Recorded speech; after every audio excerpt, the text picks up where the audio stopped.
우리는 인생을 살면서 편지를 주고받을 때가 있죠. 여러분은 혹시 언제 편지를 받아보신 경험이 있으신가요? 연애 편지나.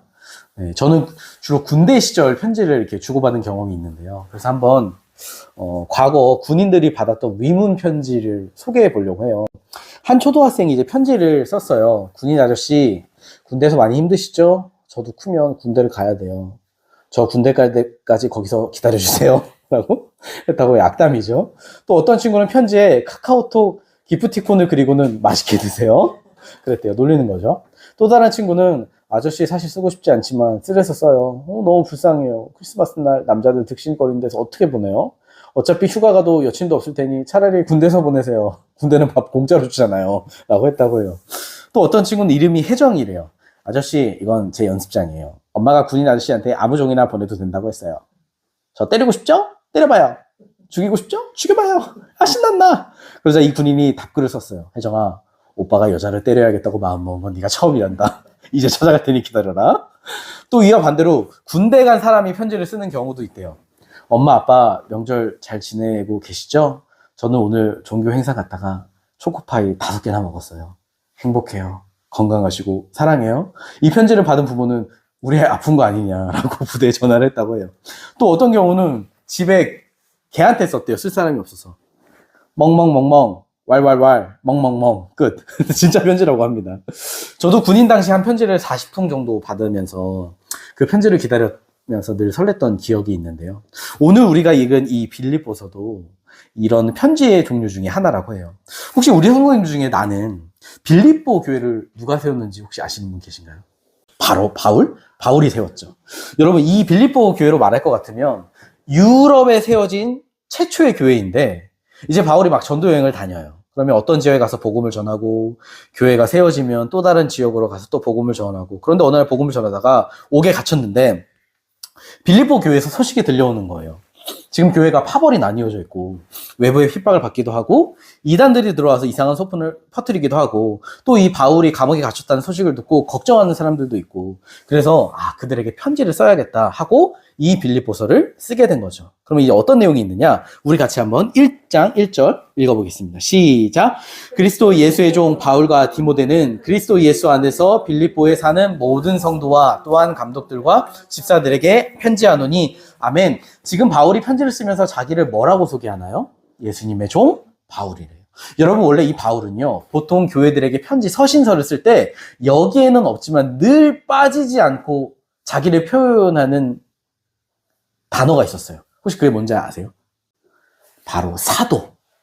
그래서 로마서나 고린도전서나 갈라디아서, 에베소 등등만 봐도 초반부에 자기를 뭐라고 소개하냐면 예수 그리스도의 사도로 부르심 받은 바울은, 이렇게 보통 한단 말이에요. 자, 그럼 여기서 질문. 왜 바울은 서신서를 쓸 때 자기를 그렇게 이 사도라고 강조를 꼭 했을까요? 여러분, 오늘날에는 사도가 있을까요? 없을까요? 오늘날에는 사도가 없어요. 이 시대만 사도가 존재하는 거예요. 사도의 뜻이 뭐냐면 헬라어로 아포스톨로스라고 해서 보냄을 받은 자, 사명을 받아 파견된 자.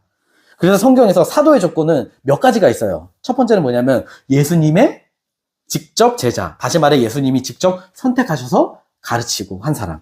아니면 예수님의 부활을 목격한 사람 직접.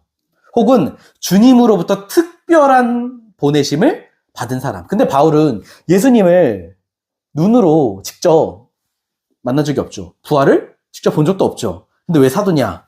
그리스도인들을 잡으러 다메섹 갈 때 예수님을 환상 중에 만났잖아요. 그래서 이방인을 위한 택한 그름으로 특별히 보내심을 받았어요. 근데 문제는 그걸 다른 사람이 봤다 못 봤다? 못 봤다. 그래서 늘 시비를 거는 거예요. 바울이 전도 여행을 하다가 복음을 전하고 떠나면 다른 유대인들이 그 교회 와서, 야, 쟤 사도 맞아? 증명서 있냐? 쟤 근본도 모르는 가짜야. 막 교회에 소문을 퍼뜨려요. 근데 여러분, 사실 무슨 루머가 어떻든 저렇든 하다 하더라도 그냥 내가 신경 안 쓰면 되지 하고 넘어가면 되잖아요. 근데 왜 바울은 그러지 못했을까요?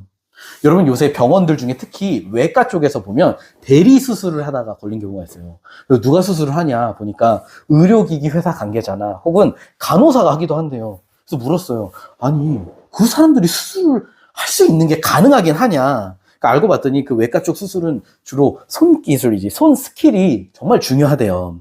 그러니 간호사 중에서는 이 구수술만 몇백 번 온 사람도 있고, 의료기기 회사 담당자는 누구보다 그 의료기기 사용법을 잘 아니까 손기술만 좋으면 오히려 의사보다 더 잘하는 경우도 있다는 거예요. 근데 여러분, 아무리 손기술이 좋아도 만약 제가 신의 손이에요. 손기술 있어요. 저에게 수술 받으시겠습니까? 무릎 지금 안 좋으신데? 안 받죠? 왜 안 받아요? 간단해요. 저는 라이센스가 없어요. 여러분, 그 사람이 실력이 조금 더 좋고 떨어지고의 문제가 아니라서 이 면허증이 주는 무게는 달라요. 근데 지금 바울도 그래요. 여러분, 바울은요, 자기 명예? 그런 거 중요하지 않아요. 근데 왜 계속 얘기하냐? 자기의 사도성이 공격을 당하면 뭐가 무너질까요? 그동안 자기가 전했던 복음, 예수 그리스도, 하나님 나라, 그리고 세워진 교회에 그 근본이 부정당하는 거잖아요. 다 무너지는 거예요. 그래서 항상 나는 예수님께서 보내신 사도다. 근데 여러분, 그 말이 오늘 본문의 이 빌립보서에는 없대요. 왜 없었을까요? 바울의 사도성에 대한 시비 거는 사람, 그래서 흔들리는 사람들이 없었다라는 거예요. 그래서 마치 우리 안에서도 제가 설교할 때 윤유서 목사를 소개합니다. 쌍둥이의 두 아빠이자 강혜인의 전 남친이자 현 남편, 공기 없인 살아도 사랑 없이 못 사는 남자, 하늘에서 사랑하라고 보내주는 남자, 목사계의 최수종, 설교하다가도 빨래 때문에 설교를 망치는 남자 윤유석입니다. 하지 않아도 다 잘 아는 것처럼 이 바울과 빌립보 교회의 관계도 그랬다는 거예요. 그래서 바울이 그러는 거예요. 얘들아, 나 예수님의 종 바울이야. 설명 안 해도 다 알지? 이 도대체 빌립보 교회와 이 바울의 관계가 얼마나 깊길래 이렇게 편지를 쓸 수 있느냐. 그래서 우리가 한번 이 빌립보서를 시작하면서 이 교회가 세워지는 과정을 먼저 같이 나누어 보면서 이 빌립보서를 살펴보려고 해요. 우리 사도행전 16장을 보면 한번 펴놓으세요. 왜냐면 계속 볼 거거든요. 16장을 보면 이제 빌립보 교회의 설립 과정이 나와요. 사도행전 16장을 보면 이제 바울이 디모데 일행들과 2차 전도 여행을 떠납니다. 그리고 몇 차례 사역을 한 뒤 16장 6절을 보면 이제 아시아 지역의 복음을 전하려고 했대요. 여기서 아시아는 오늘날의 아시아 대륙을 의미하는 게 아니라 이 당시 로마 제국의 속주 아시아를 얘기하는 건데, 지금으로 따지면 지역적으로 터키의 서부 지역, 대표적인 주요 도시는 에베소가 있죠. 이 지역으로 가려고 했대요. 근데 6절에 보니까 성령께서 아시아의 말씀을 전하지 못하게 하셨다. 그래서 이제 아시아와 인접한 비두니아로 가볼까? 근데 7절에 보니 또 예수의 영, 성령님이 거기도 가지 말라 막으셨다는 거죠. 그래서 결국 이리저리 방황하다가 8절에 드로아라는 지역에 갔는데, 여기는 어디냐면 유럽과 성경 속의 아시아를 연결하는 중간 지점이에요. 근데 여기서 무슨 일이 있었냐? 우리 9절 말씀 같이 읽어볼게요. 시작! 밤에 환상이 바울에게 보이니 마게도냐 사람 하나가 서서 아멘. 뭐라고 해요? 밤에 바울에게 환상이 보이는데 마게도냐 사람이 이리로 건너와서 우리를 도와줘, 그랬다는 거죠. 근데 여기서 환상이라는 단어가 헬라어로 호라마라고 하는데 영어 성경에 뭐라고 표현하면 비전이라고 해요. 혹시 우리 성도님 중에 나는 환상 그런 거 좀 보신다? 저는 환상은 아니지만 꿈을 자주 꿔요. 이야기한 적이 있는지 모르겠지만 대학 시절 제 교회 친구가 유아교육과였는데 유치원 당시 실습 중이었어요. 근데 꿈에서 그 유치원 원장님이 저에게 자꾸 그러는 거예요. 야, 네 친구가 유치원에 있는 물건 자꾸 가져간다. 그래서 제가 친구를 대신에 죄송합니다, 사과드립니다 하다가 깼어요. 그리고는 교회 가서 친구에게 야, 꿈에서 니네 원장님이 나한테 자꾸 유치원 물건 가져간다고 뭐라고 하더라, 잘 좀 해! 했더니 그 친구 얼굴이 사색이 되는 거예요. 알고 봤더니 유치원에서 행사하고 남은 뭐 상품 같은 거 있으면 뭐 이런 거 가져가도 괜찮은 거 아니야? 뭐 수건 이런 것도 하면서 가져오고 있었대요. 나눠주고 교회 사람들한테. 그래서 충격받는 얼굴로 야, 그거 다시 갖다 놔야겠다, 다 돌려주세요 이러고서 했던 적이 있어요. 무슨 말이냐? 그 꿈이 하나님이 주시는 메시지였다는 거죠. 그런데 여러분, 오늘 본문의 이 환상, 비전도 그래요. 이 사도행전만 보더라도 여러분, 이 환상이라는 단어가 또 어디에 나오는지 아세요? 네, 제가 알려드릴게요. 사도행전 9장 10절을 보면 주님께서 아나니아에게 야, 너 다메섹에 가서 눈 멀고 있는 바울에게 가라, 기도해주라 라고 하는 장면이 또 나오고, 사도행전 10장 3절에서도 이방인 고넬료가 천사를 환상 중에 보면서 베드로를 찾아가라 하는 장면에서도 나오고, 또 사도행전 10장 17절에서도 베드로가 환상을 보면서 무슨 환상을 봐요? 보자기 안에 각종 부정한 더러운 짐승들이 있는데 주님께서 그거 먹어라. 베드로가 뭐예요? 저는 먹을 수 없습니다. 그거 속되고 깨끗하지 않은 겁니다. 그래서 하나님께서 깨끗하게 하신 것을 속되다 하지 말라. 3번이나 그게 나오죠. 그 장면에서 써요. 자, 그러면 여러분, 제가 방금 말씀드린 이 세 장면의 공통점이 뭘까요? 하나님께서 자기 메시지를 전달하기 위해 초자연적인 방법을 사용하신 거죠. 그런데 오늘날 어떤 사람들이 그래요? 오늘날은 성경이 완성됐으니 여기 안에, 이 성경 안에 하나님의 뜻이 다 있어. 그래서 이것만 잘 지키면 돼. 그러니까 오늘날 더 이상 환상, 뭐 감동, 꿈 그런 걸로 우리에게 말씀하지 않으셔. 이때는 성경이 완성이 안 돼서 하나님께서 그런 거 쓰신 거라니까. 자, 그럼 질문. 하나님께서 바울이나 베드로에게 환상을 왜 보여줬을까요? 그 이유는 간단해요. 말을 해도 말을 못 알아먹으니까. 여러분, 저희 가정도 주말이나 쉬는 날에 요새 고민이 뭐냐면 애들을 어떻게 낮잠을 재울 것인가. 어린이집 가서 자는데 집에서는 안 자려고 그래요. 그래서 한 번은 아침에 키즈 카페 가서 굴리자. 그러면 피곤해서 쓰러지겠지. 근데 집에 오는 길에 피곤한 척하길래 효과가 있나? 집에서 노는데 막상 안 자고 또 노는 거예요. 오히려 저희 부부가 굴려져서 지금 피곤해가지고 막. 근데 협박을 하죠. 너네 낮잠 자야 오늘 저녁 물놀이, 목욕 물놀이 할 거야. 낮잠 자야 저녁에 만화 그 엄마 까투리 보여줄 거야. 그러면 그제서야 눕는 신용을 해요. 근데 여러분, 지금 성경의 상황도 그래요. 여러분, 원래 예수님께서 승천하시기 전에 제자들에게 무슨 명령을 내리셨어요? 기억나세요? 너희들 성령이 임하면 예루살렘과 온 유대와 사마리아와 땅 끝까지 이르러 내 증인이 되라 하셨는데, 예루살렘 교회가 그 당시 뭐가 있냐? 안 가요. 자기 유대인들끼리 예루살렘에서 복음 듣고 교회 세우고 여기가 좋사오니 그러고 있어. 그러면 그 예수님 말씀이 구약에 없냐? 창세기 12장만 봐도 아브라함 통해 뭐라고 해요? 모든 족속이 너를 통해 복을 얻을 거다. 이사야, 스가랴, 말라기에도 이방인도 구원을 받을 거라는 그 예언이 많이 있어요. 구약에 그 내용이 없어서 하나님께서 환상으로 말씀하신 게 아니라고요. 바울이 아시아 말고 마게도냐로 가는 거? 아시아 가지 마라. 여기도 가지 마라 하시는데 이 바울이 못 알아듣니까 고집부리니까 특별한 방법을 쓰셔서 말씀하신 거예요. 여러분, 하나님께서 오늘날 하나님의 사람들에게 말씀하신 방법은 굉장히 다양해요. 성경, 기도, 감동, 환경을 통해 환상, 꿈, 설교 말씀, 교회 공동체. 각 사람마다 다 다르다고요. 근데 중요한 건 여기서 제가 말하는 건 방법을 이야기하라는 게 아니라, 그럼 우리는 하나님의 음성을 듣고 있는가? 자매님은 듣고 계세요? 원사님은 듣고 계신가요?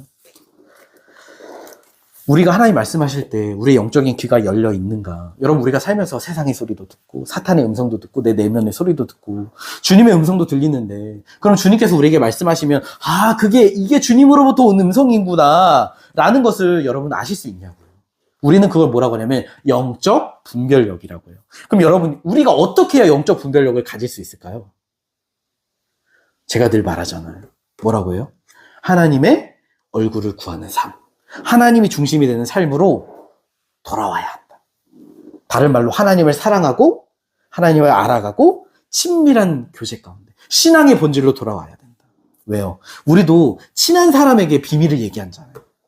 요한복음 14장 21절만 봐도 주님이 뭐라고 하시냐면 주님을 사랑하는 자에게 자기를 나타내신다. 근데 반대로 우리가 하나님 떠나면 어떻게 되겠어요? 하나님 수단이 되면, 자기 중심적인 삶을 살면 우리의 영적인 눈과 귀가 어두워지는 거죠.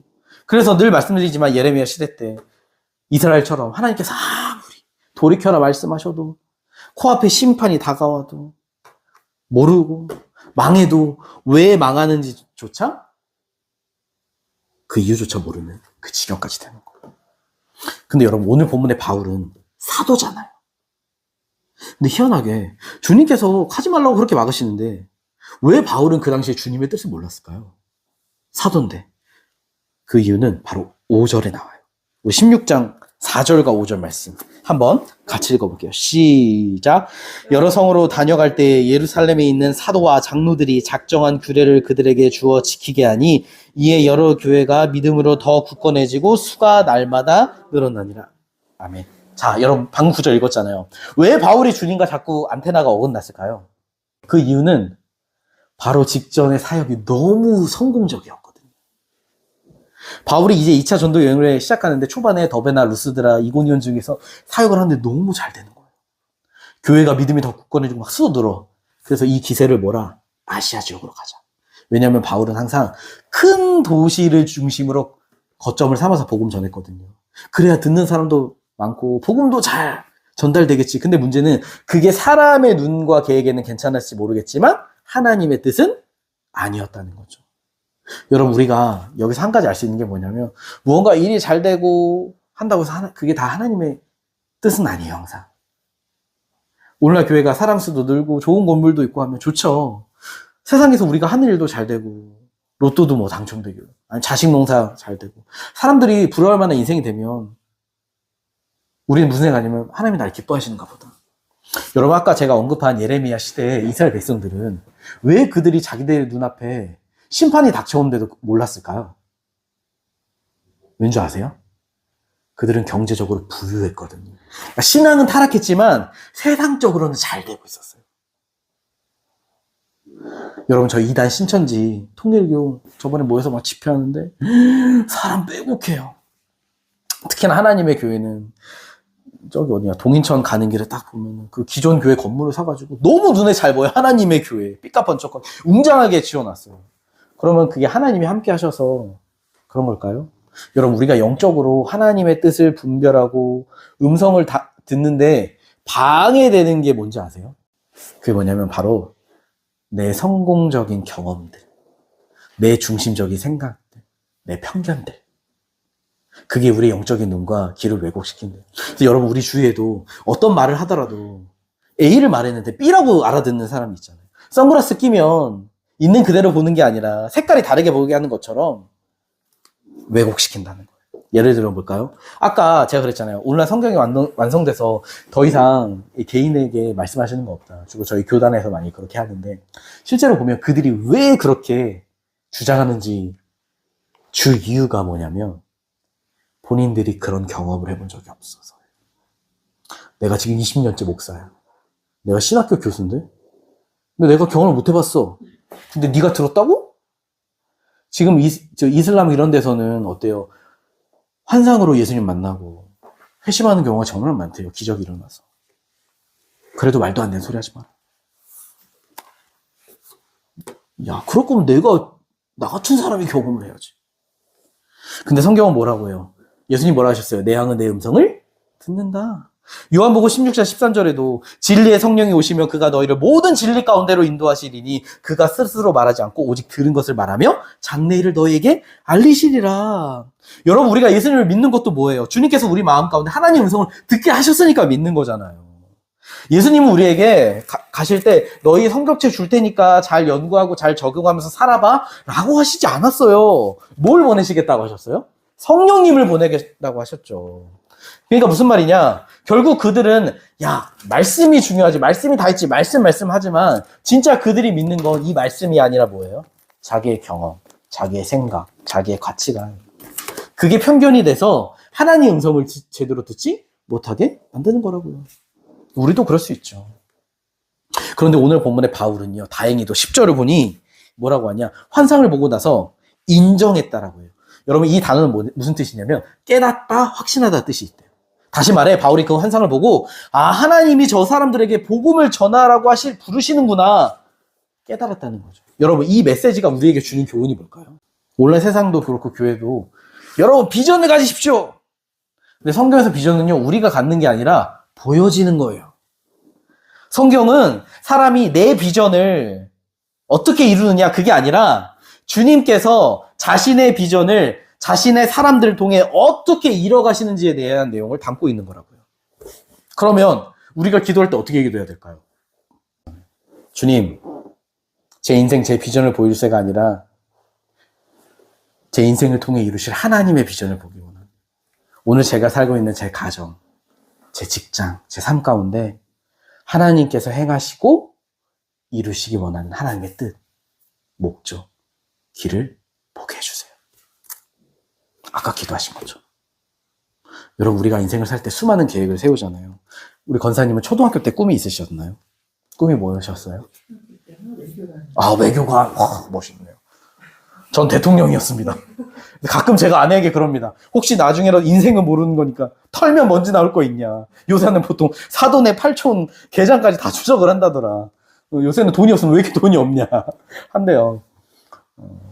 여러분, 요새 제가 자주 듣는 말이 주위 분들이 저에게 그래요. 야, 이제는 좀 교회 간판도 걸고 임대도 하고 교회 그래야 이제 설립도 되고 좀 이제 그럴듯해야 사람도 오고 하지 않겠냐.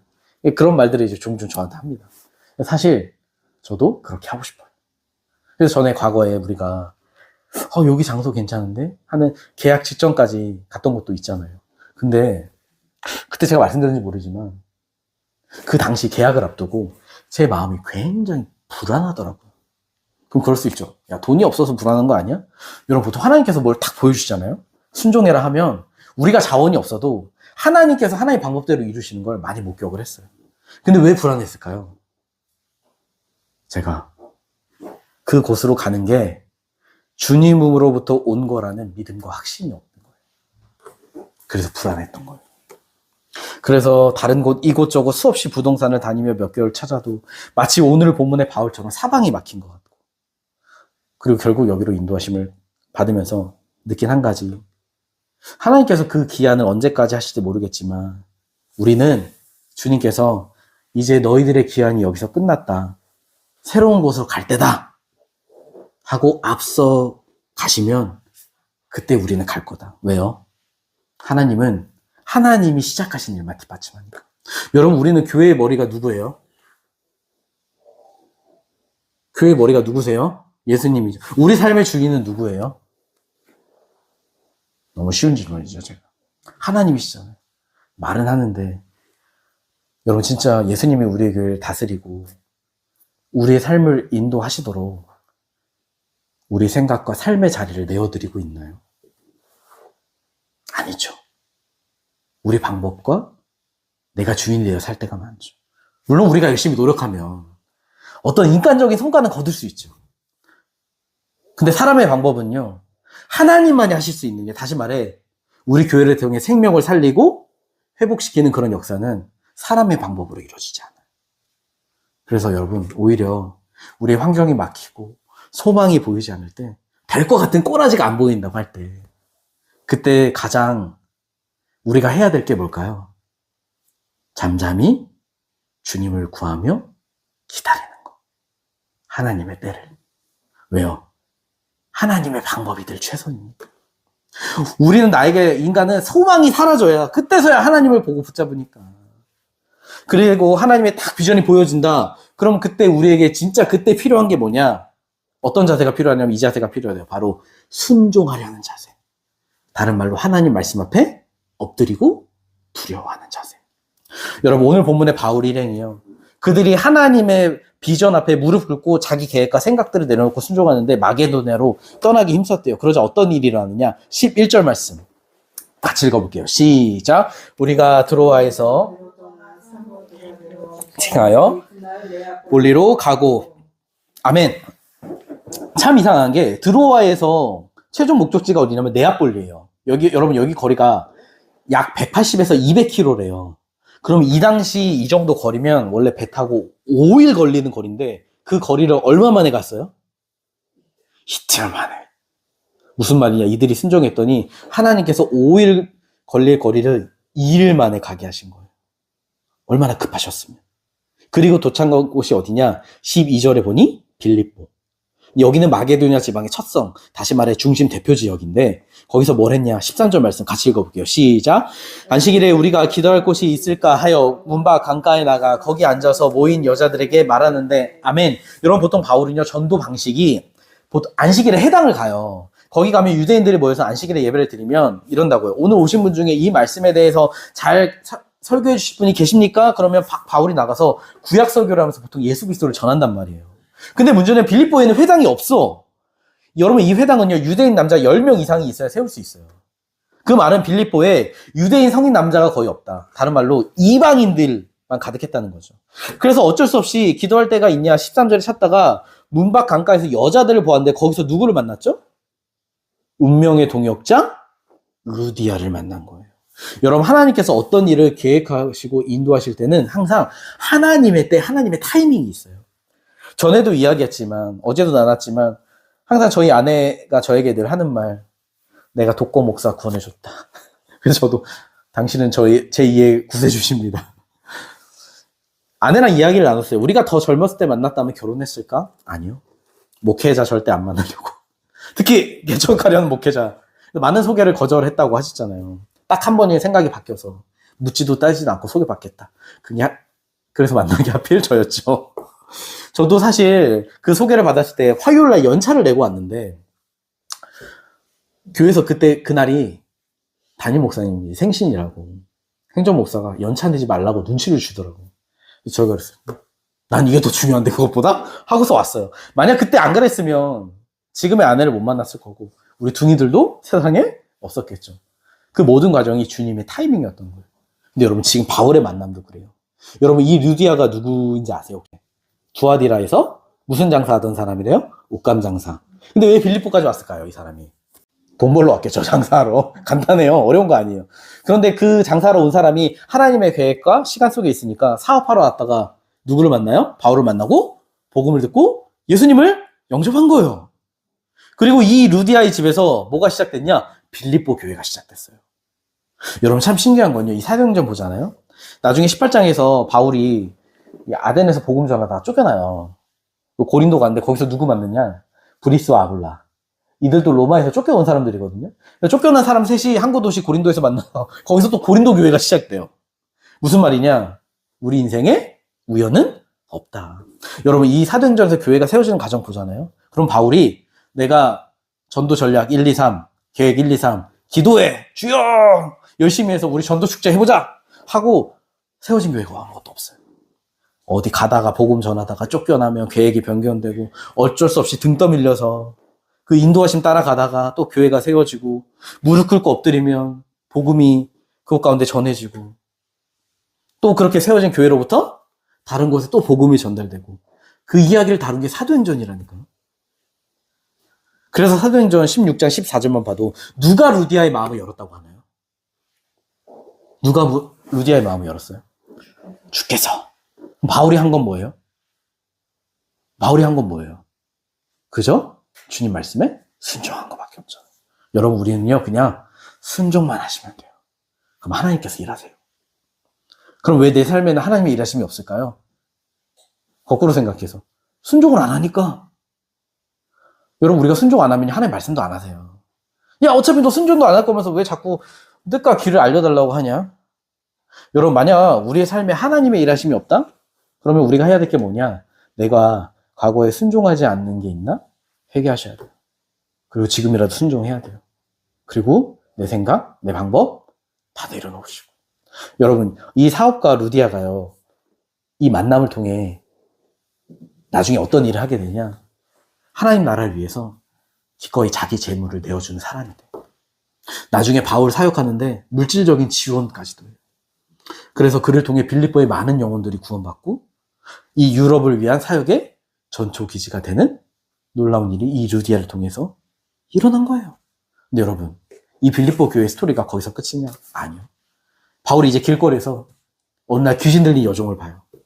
근데 그 여종은 주인이 점을 치는데 도구로 사용됐던 사람인데 그 사람에게서 귀신을 쫓아내요. 여러분, 성경에서 예수님이 귀신을 쫓아내요. 그게 무슨 의미일까요? 하나님 나라가 이 땅에 임하기 시작했다 라는 뜻이 귀신이 쫓겨나가는 거예요. 그럼 여러분, 귀신이 쫓겨났어요. 하나님 나라가 임했어. 그럼 앞으로 이 빌립보의 사역이 모두 순탄히 잘 돼야 되잖아요. 근데 바울이가 그 일 때문에 억울하게 모함을 받아서 매 맞고 감옥에 갇혀요. 그럼 여러분, 만약 여러분이 바울이라고 생각해보세요. 그 감옥 안에서 매 맞고 수갑 차고 있고 무슨 생각할까요? 이게 뭐야? 내가 순종했는데 매나 맞고 감옥에 갇히고 이게 하나님 인도하신 거 맞아? 인간적으로 생각하고 판단하고 불평할 텐데 바울은 뭘 했냐? 25절을 보니까 뭘 했다고 해요? 찬양과 기도. 하나님께 영광을 돌려요. 여러분은 힘들 때 찬양을 하세요? 욕을 하세요? 어려울 때 감사의 기도가 나오세요? 원망의 하나님을 이럴 수 하세요? 후자에 가깝죠. 그럼 여러분, 바울은 이게 어떻게 가능했을까요? 이 상황 가운데서. 알고 있었거든요. 뭘 알았을까요? 자기들을 이 빌립보 지역에 보내신 분이 주님이시라는 거예요. 그래서 루디아를 만났고 빌립보 교회가 시작됐고 귀신 들린 여종을 구원했고 물론 그 일 때문에 자기들이 매 맞고 감옥에 갇혔지만 그래서 어떻게 보면 하나님께 버림받은 것 같고 안 계신 것 같이 보이지만 여전히 그 주님은 자기들과 함께 계시며 하나님의 일을 하고 계신다. 그래서 눈앞의 결과나 환경이 자기들의 관점에서 이해되지 않는다 할지라도 여기까지 인도하신 주님을 신뢰하고 맡기는 거예요. 더 쉽게 이야기하면 무슨 말이냐? 내 믿음의 뿌리가 어디에 있냐? 사람의 말에 있냐? 나의 생각에 있냐? 아니면 주님께 있냐? 여러분, 보통 목사들도요, 사역을 하다 보면 정말 탈진하고 힘들고, 그만두고 싶다라고 생각할 때가 많아요. 근데 신대원에 보면 부르심 없이 오거나, 누가 부모님이 너 해봐라 라고 해서 온 사람들 있잖아요. 그런 분들은 주로 어려움이 생기잖아요. 그러면 그 길을 포기해요. 근데 부르심의 확신이 있는 사람은요, 어떤 고난과 어려움이 와도 버티고 버텨요. 왠 줄 아세요? 그 부르심의 뿌리가 사람과 그 누구로부터 온 게 아니라 주님으로부터 왔으니까. 그래서 반석 위에 세운 집이 되는 거죠. 고난과 역경이 와도. 그래서 설사 포기하시는 분도 있어요. 그럼에도. 근데 다시 돌아와요. 제 주변 분들이 많아요. 다시 일하다가 목회 안 해. 그러다 돌아오더라고요. 그래서 이 본문을 통해 우리에게 물으시는 거예요. 너희들은 지금 너희 삶의 뿌리를 어디에 두고 있냐? 오늘 본문에 바울 감옥에서 찬양과 기도를 해요. 그런데 그 와중에 갑자기 큰 지진이 났어요. 그랬더니 모든 죄수들의 발에 묶였던 착고가 풀리고 온문이 열리는 기적이 나타난 거예요. 근데 여러분, 이 당시에는 죄인이 도망가면요, 간수가 그 책임을 물고 대신 죽었대요. 그래서 이 간수가 다 도망갔겠구나. 죽으려는 순간 바울이 그러는 거예요. 멈추시오! 여기 아무도 도망가지 않았어. 여러분, 참 이상하지 않나요? 죄인들이면 몸에 묶인 수갑도 풀리고 온문도 열렸는데 도망가는 게 이득이잖아요. 근데 아무도 도망가지 않았대요. 왜 안 도망갔을까요? 하나님께서 그 마음을 주셨으니까. 그들도 바울과 찬양의 기도를 듣고 이 일이 우연한 일이 아니구나, 그 사실을 깨달은 거예요. 그런데 그 사실을 깨달은 사람이 또 누가 있느냐? 바로 이 감옥의 간수. 그래서 그 사람이 바울 앞에 엎드려서 뭐라고 해요? 내가 어떻게 해야 구원을 받겠습니까? 그러자 바울이 예수님을 전하고 그 간수와 가족들도 예수님을 영접하고 이들이 이 빌립보 교회의 초대 성도가 돼요. 여러분, 빌립보 교회는요, 이런 과정 가운데 세워진 교회예요. 그리고 그 모든 과정을 통해 세워진 빌립보 교인들에게 바울이 이야기해요. 그리스도 예수의 종 바울이 성도들에게 편지한다. 여러분, 이 모든 과정을 보고 알고 들었던 이 교인들에게 이 종이라는 의미, 성도라는 의미가 어떻게 다가왔을까요? 지금 이들이 당면하고 있는 파벌 문제, 이단들의 문제, 외부의 핍박, 감옥에 갇혀있는 바울에 대한 걱정, 그 앞에서 바울이 그러는 거예요. 너희들도 알잖아. 나 예수님의 종이야. 우리는 주님의 성도야. 야, 우리 교회가 사람의 힘으로 세워졌냐? 하나님의 인도하심으로 세워졌잖아. 수많은 주님의 섭리와 기적과 예수 그리스도의 피값을 통해 세워진 교회야. 그러니 여전히 주님은 우리와 함께 하셔. 너희 두려워하지 마. 그리고 너희들의 생각 내려놓고 그분의 말씀 앞에 엎드려. 그리고 그 음성에 순종해. 그래서 우리의 믿음의 뿌리를 오직 예수 그리스도께만 두자. 그래서 빌립보서 1장 2절에 하나님 우리 아버지와 주 예수 그리스도로부터 은혜와 평강이 너에게 있을지어다. 그분이 주시는 평강을 그렇게 누리자. 빌립보서의 시작은요, 그렇게 시작이 됩니다. 저는 사랑하는 우리 함께 걷는 교회 이 성도들의 삶에서도 이런 하나님의 역사와 인도하심을 경험하기를 소망해요. 여러분, 우리 삶에 때로 여전히 보이지 않는 수많은 문제와 사방이 둘러쌈을 경험할 때도 있죠. 근데 중요한 건 뭐예요? 그럼에도 불구하고 주님은 우리와 함께 계시면 우리를 돌보고 계세요. 우리가 모를 뿐이지. 그래서 우리의 생각과 방법 내려놓고 주님의 음성에 귀를 기울이고 그분의 말씀 앞에, 뜻 앞에 믿음의 순종으로 걸어가면 돼요. 흔들릴 때도 있죠. 그러면 어디에 뿌리를 내려라? 우리 위해 십자가에서 죽으시고 다시 부활하신 예수 그리스도, 그분께 뿌리를 내려라. 그리고 그분과 함께 걸어라. 그럼 우리가 어떠한 여건과 고난이 올지라도 담대할 수 있다. 바울은 그 얘기를 하고 있는 거예요. 저는 함께 걷는 교회 우리 성도님들이 이번 한 주간 그렇게 주님과 함께 걸어가시기를 소망해요. 그래서 그 주님의 역사와 인도하심과 일하심이 우리 삶에 나타나야지고 그렇게 우리가 하나님의 일을 바라보며 나아가시는 우리 모든 성도님들 되시길 예수님의 이름으로 간절히 축복합니다.